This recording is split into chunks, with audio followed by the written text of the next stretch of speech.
সম্বলপুৰলৈ আহিছোঁ। দুটি কথা নিশিকিলেনো কেনেকৈ সম্বলপুৰৰ পৰা মৰমবোৰ লৈ যাম। সেইবাবে সম্বলপুৰী ভাষাত ক'বলৈ যত্ন কৰিছোঁ। সবকো মোৰ জোহাৰ। আমি সম্বলপুৰকে আছি কৰি বহুত উচ্চত হৈছোঁ। আপোন মনে ভিল আমাৰ আসামকে আজবে। জয় মা চিমলাই।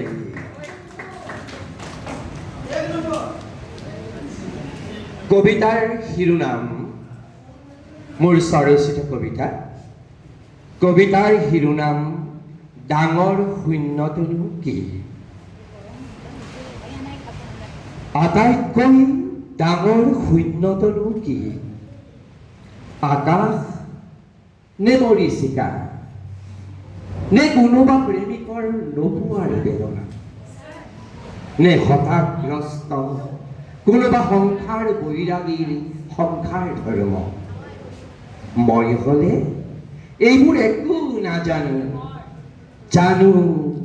জানো মানুহ মাত্ৰ এটি নাম।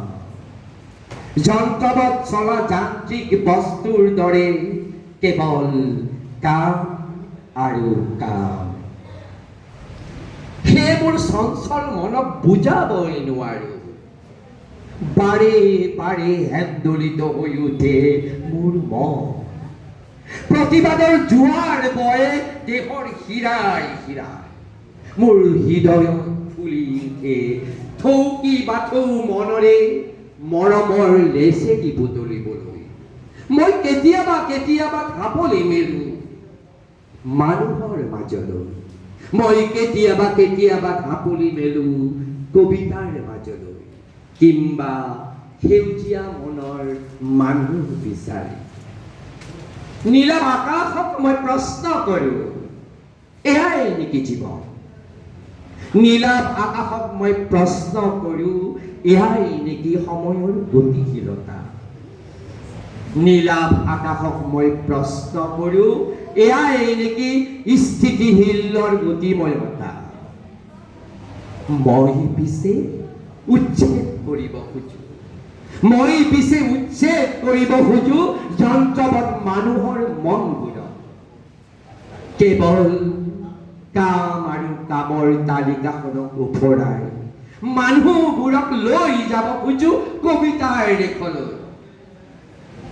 য'ত মৰম ভাল পোৱাবোৰে অহৰহ আলিংগন কৰি আছে। সেই মই নাজানো আটাইতকৈ ডাঙৰ শূন্যতনো কি। আকাশ নে মৰীচিকা নে কোনোবা প্ৰেমিকৰ হতাশগ্ৰস্ত বেদনা। মই নাজানো আটাইতকৈ ডাঙৰ শূন্যতনো কি। ধন্যবাদ। बहुत धन्यवाद सर। आपनकर आकृति स्टाइल रे हमें किछि तो बुझिबा